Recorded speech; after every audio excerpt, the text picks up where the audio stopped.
Hello everybody, nice to see you again. Okay, my name is Alex and this time it's the workshop, the full workshop on street photography.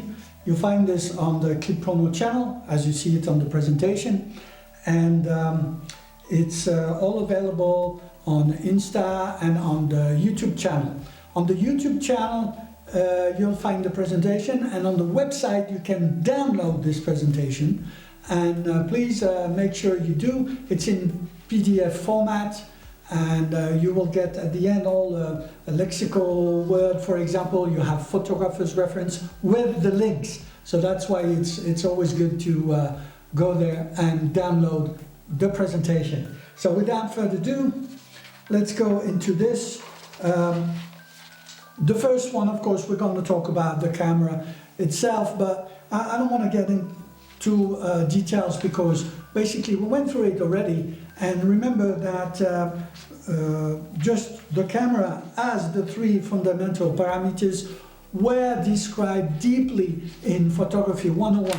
So please, if you want to refresh, have a look at it. It's also available on the website. It's available on the channel. Thank you. So let's jump into the subject we're interested in. Let's talk about image style street pics. So in the whole array of image style, we have informative such as journalistic, events like a wedding, like a sport event outdoor, portraits, deco, technical pictures for architects, for example. All these have specifics. So you have to, about all these picture style, you have to know a couple rule of thumb that will help you be efficient in your work. Okay? So let's take a closer look at street pics. First of all, the legacy and the facts about street pictures. There's one thing about street photography that we have to know is that the big jump comes after World War II, so after 1945. Why? Because during the war, sadly, during the war, the World War II, so 1939, 1945, basically the industry has evolved a lot. Why? Because the army needed some solutions. They needed the pictures first to inform the high-ranking officers, but also the public. And they needed cameras to shoot films, and they needed photographers to shoot pictures for magazines. At that time, magazines like Life were very popular and distributed, very well distributed over the world. So the American government and the owner of these magazines basically needed cameramen and photographers. And because the technology has gone easier to use, smaller and lighter, and so basically more efficient, they basically, these photographers after World War II just went down the street and started working for newspapers and magazines and television at the time, which just started, to actually describe what was going on down the streets. So institutions like the army were a great helper, but not only the army, for example, museums as well. Museums send out hundreds of photographers across during the Great Depression across America in different states to actually shoot and film what was going on. So this is where we have some big names that showed up, like Diane Airbus and Dorothy Langley, are basically two women photographers who actually did some great work for some museums, for example. There are others. For example, the French Cartier-Bresson is typically the case, and so the guy after the war just acted as a photographer for different supports, for different medias in France. And the first thing they started shooting is what was going on down the streets, because they had to reconstruct everything, and they did very very nice portraits. Especially Cartier-Bresson is well known around the world for his work, and is considered to be the father of the principle and the fundamentals of street photography. So please have a look at this on the when you download the presentation. You can see some of the pictures. For example, here there's this is a very famous picture of a soldier coming back from the war in New York and kissing a girl, and this was framed by Alfred Eisenstadt, who worked as a photographer, who was exactly this, worked previously for the army and then as a photographer, as a journalist. Okay, so basically institutions and the war played a major role into this art. So this has become an art for itself. Photography is an art, taking a picture is an art, but street photography is an image style within this art, okay? Now we're going to talk about technically what is important about a good street pic. What is important about the fundamentals, technical fundamentals of a good street pic is basically defined by two parameters. I'm not talking about the fundamental parameters. I set that aside, that we already saw. If you want to freshen up, once again, go to Photography 101. I'm talking here about shadows and light. Because you have to find places where shadows and light are interesting enough to describe something or to make a higher value of something. So you can play with the shadows, you can play with stains of lights, like I like to call them. And this is very interesting because it means that you have to position yourself according to that and find interesting pics to show. So, for example, on that picture here, which actually was used by F-Stop magazine as a cover shot, what is interesting is the shadow following the guy along the big wall here, protecting the souk of Agadir. Okay, souk al-Had, for those who know it. Okay, so if you want, you just first you have to identify a spot, and then you can decide to stay static and just shoot whatever comes across. Or for example, if there's a light strain that you see and you find interesting, so sit there and get your camera ready with all the parameters and be ready to shoot. And just shoot whatever comes. Sometimes I stay 1 hour in one spot and keep on shooting. Okay? So, by the way, about your camera, about your subject, okay, this might be the spot who might be the main subject. But also, sometimes you might decide to follow your subject because your subject is interesting. And, but the same thing, you have then to make sure that you have the right parameters set up, which we'll go back to it later. Or you can also look at flares or reflections.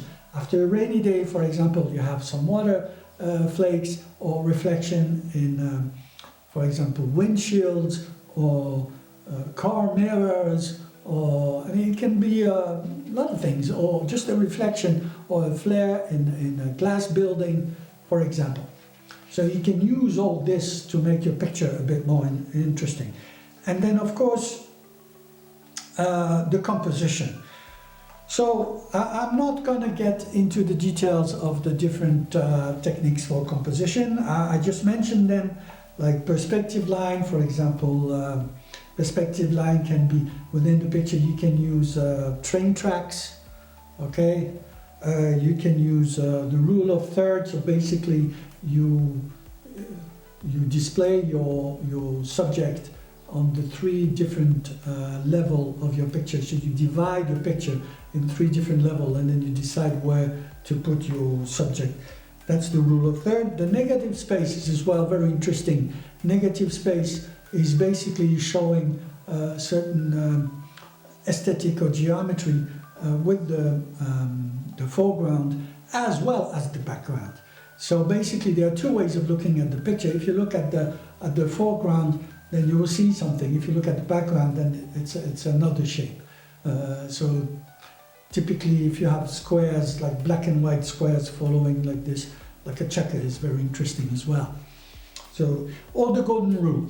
So the golden rule is the Snell thing, you know, that they say if you distribute your subject around this spiral, then it works for your picture. If you want me to get into greater details about framing and composition, please let me know. Put some comments and then I'll come back. I wouldn't care that much about the ISO, because the ISO, basically, you can put them on automatic and then decide to put a bracket on it.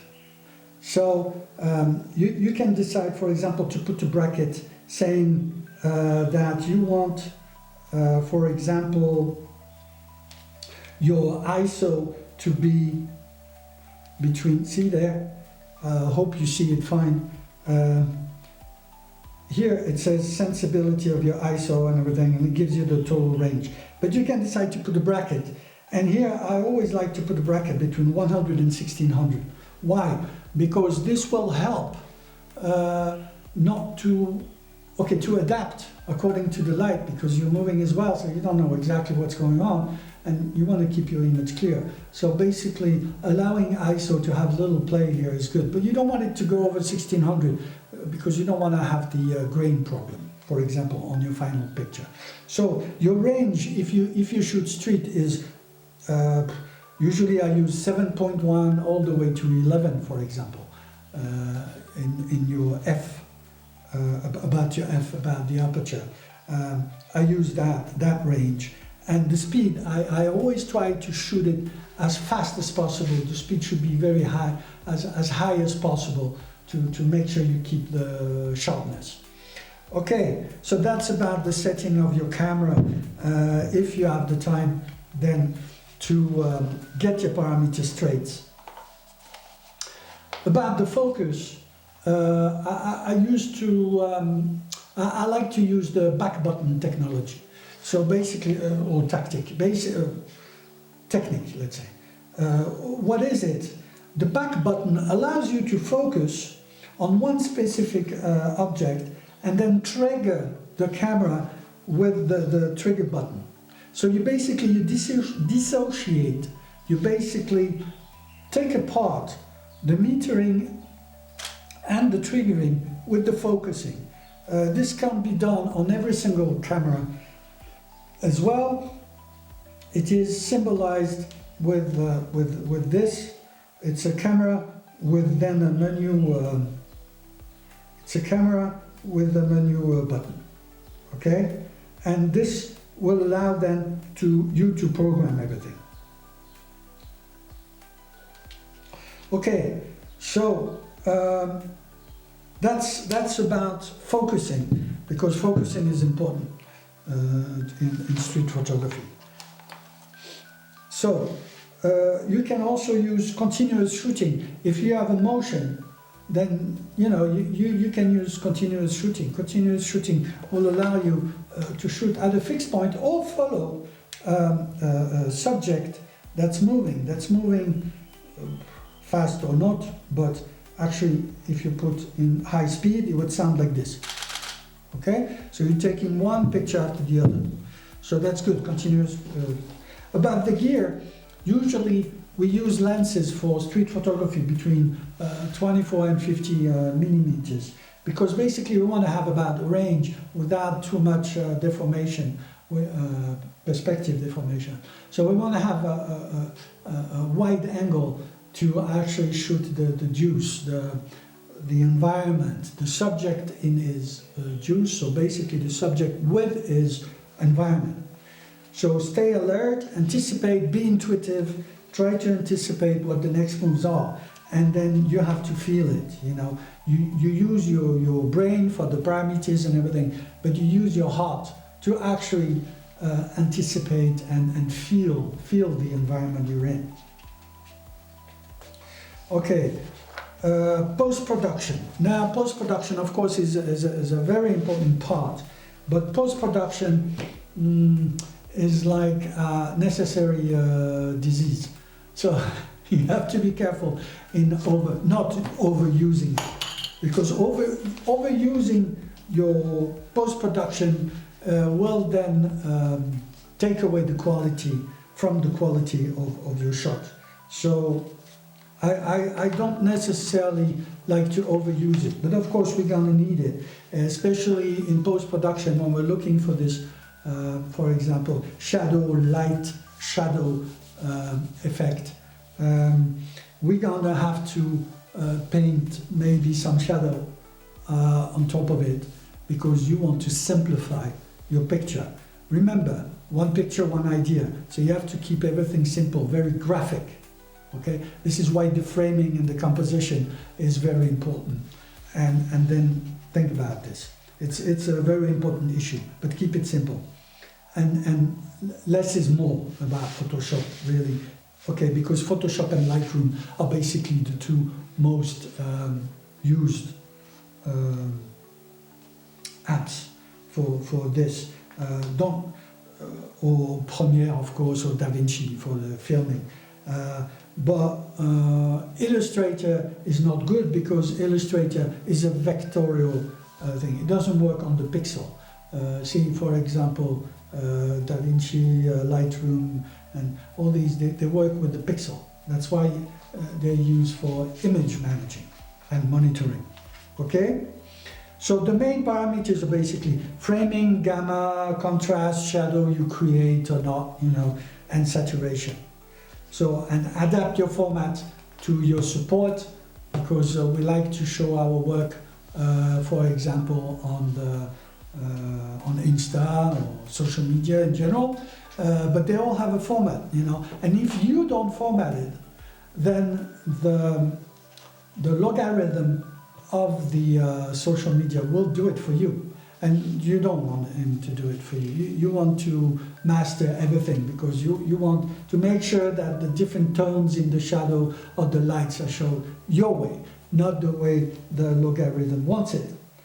So, and if you are adding an asset or a vector into Photoshop, for example, make sure that the light and the shadow is in accordance with, is compatible with the rest of the situation that's on the picture. Okay? So, also another, if you decide to print, another tip is, if you decide to print, remember that what you look on the screen is basically backlighted. So when you go to the printer, you have to add, generally, rule of thumb is 10%.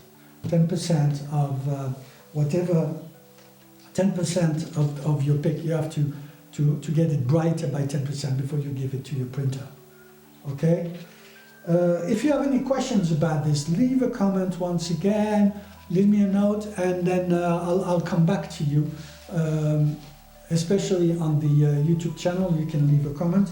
So please do it, or on Insta as well, on AF or Clip Promo, as you want.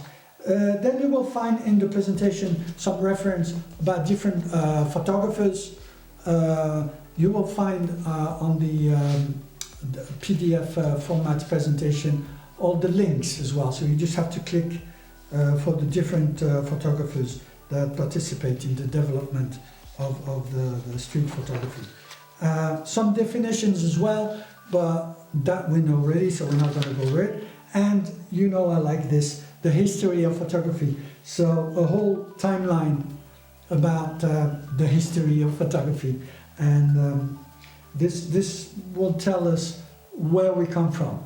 We the people of photography, we the photographers, where we come from. We come from here. All these guys contributed to what we're using today.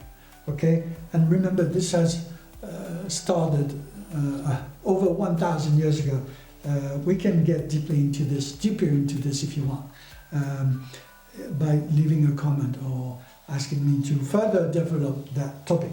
So I would like also to use this opportunity, this is over now, but I like also to use this opportunity to actually ask for some of the other photographers or filmmakers to come and participate to this workshop and have it realized in form of a discussion. So if any one of you is up to it, like for example Ilyas, who works now in the film industry, I would love to welcome you, or Abdul.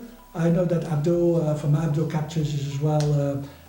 We stayed in touch and we're sharing a lot of experience together. I would love to welcome you guys, and we'll do a podcast together if you want. For example, or anyone else, it could be models as well. I'm okay with that. We can talk about the relationship between models and photographers. So now that we have all this in mind, remember, the street is ours, the world is ours. So let's just go out there and click it. I will answer to every single one of them. Might that be on the channel showing on the screen, or on the Insta pages. Thank you very much for following us. Talk about it, spread the good word out, and let's get out there and click it. Thank you, see you soon.